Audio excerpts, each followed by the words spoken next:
total of 2,244 head sold this week. Compared to limited comparisons from last week, a much larger run was offered, and steer and heifer calves sold mostly from steady to 5 lower. However, there were instances of 5 to 10 higher on the bigger bunches of fancy calves.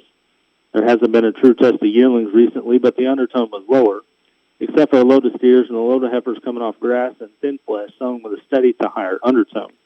Of course, the talk around the barn Thursday was the sharply lower cattle futures that saw the largest daily losses over the recent volatility the last few weeks.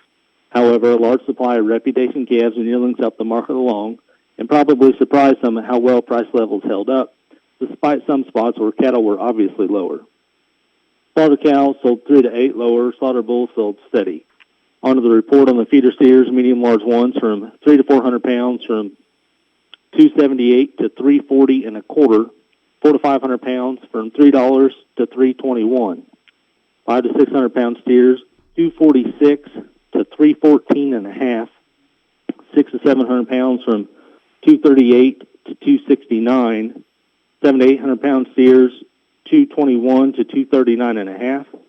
8 to 900 pounds from 224.75 to 233, and 900 to 1,000 pounds from 216 and a half to 238.85. Heifers, 3 to 400 pounds from 285 to 296. 4 to 500 pounds from 240 to 280. 5 to 600 pound heifers from 224 to 253 and a half. The unweaned or fleshy from $1.80 to $1.97. 6 to 700 pound heifers, 216 to 230. 7 to 800 pounds, 194 to 216. 8 to 900 pounds, 209 to 224. Onto the slaughter cows, the majority cows from 77.5 to 97.5. The top was 105.5. Lean cows, 64 to 73.5.